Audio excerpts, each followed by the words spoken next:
उत्तराखंड के मुख्यमंत्री पुष्कर सिंह धामी का एक ही लक्ष्य है और एक ही संकल्प कि विकास के पथ पर अग्रसर हो उत्तराखंड।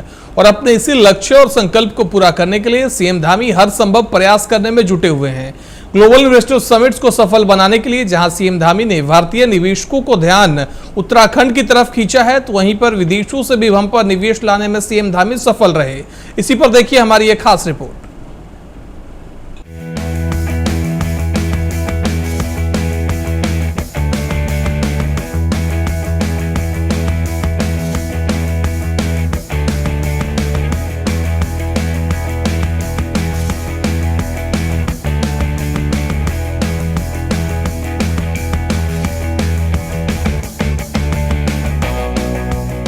उत्तराखंड के विकास में जुटी धामी सरकार।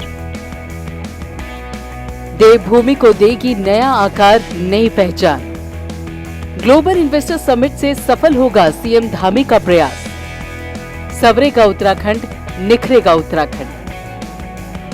बहुत तेजी से आगे बढ़ रहा है। लोग उत्तराखंड आने के लिए, लोगों के अंदर एक मन में आकर्षण भी है, उनकी चाहत भी है कि उत्तराखंड में अपना उद्योग और निवेश करना चाहते हैं। और हजारों करोड़ के निवेश हमको इस यात्रा में भी उनके साथ करार के रूप में प्राप्त हुए हैं और बहुत सारे प्रस्ताव भी मिले हैं। उत्तराखंड के विकास को लेकर सीएम धामी हर वो प्रयास करने में जुटे हुए हैं जिससे उत्तराखंड विकास की एक नई मिसाल बन जाए।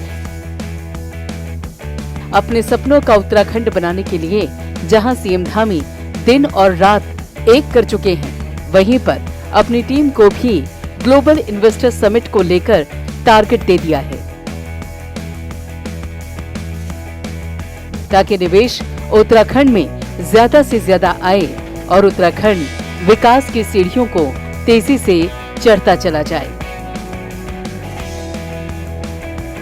उत्तराखंड में दिसंबर महीने में होने वाली ग्लोबल इन्वेस्टर समिट को सफल बनाने के लिए सीएम पुष्कर सिंह धामी पूरी ताकत के साथ इस समिट को सफल बनाने में लगे हुए हैं।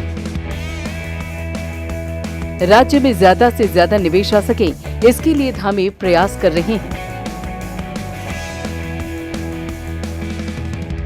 इसी के तहत उत्तराखंड में निवेश को प्रोत्साहित करने के लिए सीएम पुष्कर सिंह धामी 2 बार विदेश का भी भ्रमण कर चुके हैं। इसी के तहत मुख्यमंत्री पुष्कर सिंह धामी यूएई के दौरे से भारत वापस लौट आए।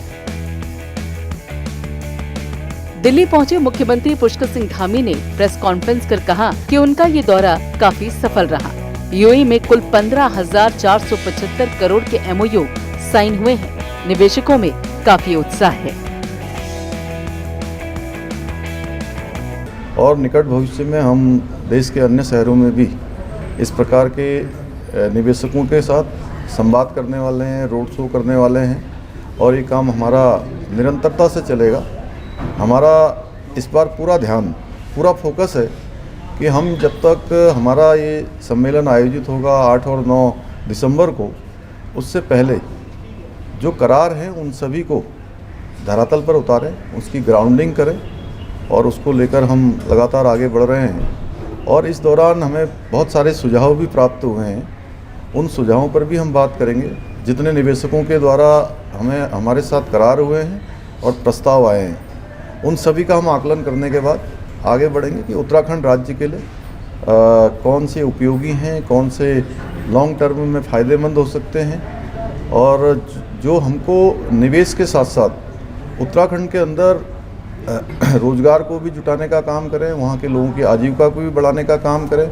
हमारा जो प्राथमिक सेक्टर है, उस प्राथमिक सेक्टर को मजबूत करने में या उसको आगे बढ़ाने में उसको सहयोग प्रदान करेंगे। हम उनको प्राथमिकता के आधार पर प्रोत्साहन करेंगे और पहले भी हमने जो नीतियाँ बनाई हैं वो सब निवेशकों के, उद्योग समूह के सभी के हितों को ध्यान में रखकर उसको बनाया भी है और जहाँ ज़रूरत थी उसको संशोधन भी किया है और आगे भी करेंगे। सर, निर्माणाधीन मंदिर को भी देखने आप पहुंचे हुए थे और यूएई जैसे हम बात करें वहाँ पे हिंदू मंदिर का बनना कैसा आपको लगा और किस तरीके का एक्सपीरियंस रहा? यूएई में 27 एकड़ भूमि पर और हजारों करोड़ से लोगों के सहयोग से जो मंदिर वहाँ पर अबू धाबी में निर्माण हो रहा है, निश्चित रूप से वो एक बहुत बड़ा हमारा धर्म का स्थान बनने वाला है, बहुत बड़ा पूज्य स्थान बनने वाला है। वो बहुत ही गौरवान्वित करने वाला क्षण था। उत्तराखंड के लिए सीएम धामी लाए विकास का तोहफा। सफल रहा सीएम धामी का विदेश दौरा। 54,550 करोड़ से बदलेगी उत्तराखंड की तस्वीर। जब मैंने भी उस निर्माणाधीन मंदिर में, जहां पूरे विश्व के हिंदू सनातन को मानने वाले, धर्म पर, भगवान पर आस्था रखने वाले लोग आएंगे, तो हमने भी छोटा सा योगदान एक शिला के रूप में वहां पर किया है। उस मंदिर को देखा है। जिस प्रकार से संयुक्त राज्य अमीरात के 7 राज्य हैं, उसी प्रकार से 7 शिखर भगवानों के नाम पर अलग अलग एक ही स्थान पर उनको स्थापित किया जा रहा है। उसका जल्दी हमारे देश के यशस्वी प्रधानमंत्री मोदी जी उसका लोकार्पण और वहाँ पर उद्घाटन करेंगे। निश्चित रूप से आज हमारी जो पताका है, एक भारत श्रेष्ठ भारत, आज दुनिया के अंदर जो भारत का मान सम्मान और वैश्विक रूप से पहचान बढ़ रही है, और हमारे प्रधानमंत्री जी का जो विश्व के अंदर अनेकों देशों में जो उनकी स्वीकारता बढ़ी है, और उसी का परिणाम है कि उस आबू धाबी में हिंदू मंदिर के निर्माण और उसके पहले दिन जब वहाँ पर उसका शिलान्यास हुआ था, तो यूएई सरकार के 3 मंत्रियों ने भी आकर वहाँ पर उसमें योगदान दिया है। निश्चित रूप से आदरणीय प्रधानमंत्री जी का भी इसमें बहुत बड़ा योगदान है कि उनकी प्रेरणा से विदेश की धरती पर इतना भव्य और दिव्य मंदिर का निर्माण हो रहा है। सर, एक लास्ट सवाल है, पॉलिटिकल है कि अखिलेश यादव आजम को सजा सुनाई गई। अखिलेश यादव कहे मुसलमान होने की वजह से वो ये सजा भुगत रहे। देखिए, हमारे देश के अंदर जो लोग न्याय व्यवस्था पर विश्वास रखते हैं, उनको कभी भी इस प्रकार की बात नहीं करनी चाहिए, क्योंकि देश के अंदर अब तुष्टीकरण नहीं होता है। मोदी जी के शासनकाल में 2014 के बाद देश के अंदर सबका साथ, सबका विकास, सबका विश्वास और सबके प्रयास के आधार पर काम हो रहा है। अब तुष्टीकरण नहीं बल्कि संतुष्टीकरण पर काम हो रहा है। दुनिया की दिग्गज कंपनीज को राज्य में निवेश के लिए तैयार करने के लिए प्रदेश सरकार का प्रतिनिधिमंडल मुख्यमंत्री धामी के नेतृत्व में 2 बार विदेश यात्रा पर जा चुका है। सरकार का दावा है कि अब तक संयुक्त अरब अमीरात, ब्रिटेन और दिल्ली में कुल मिलाकर अब तक 54,550 करोड़ के इन्वेस्टमेंट MOU साइन किए जा चुके हैं। निवेशकों को उत्तराखंड का रास्ता दिखाकर सीएम धामी उत्तराखंड के विकास की एक नई इबारत लिखने में जुटे हुए हैं। कुल मिलाकर सीएम पुष्कर सिंह धामी राज्य में ज्यादा से ज्यादा निवेश लाने की कोशिशों में लगे हुए हैं। सीएम धामी की ही सकारात्मक कोशिशों का नतीजा है कि अब तक 54,550 करोड़ के MOU साइन हो चुके हैं।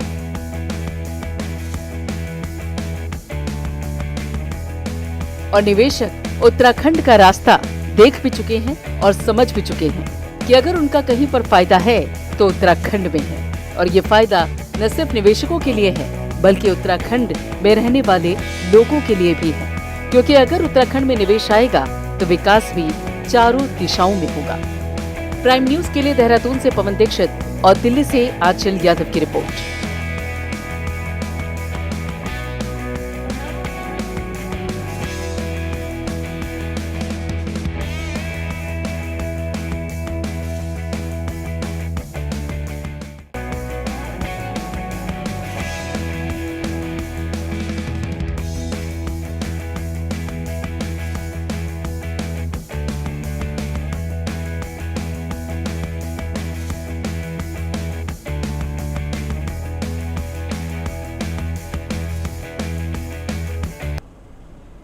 स्पेशल रिपोर्ट में आज के लिए बस इतना ही। देश दुनिया की बाकी खबरों के लिए देखते रहिए प्राइम न्यूज।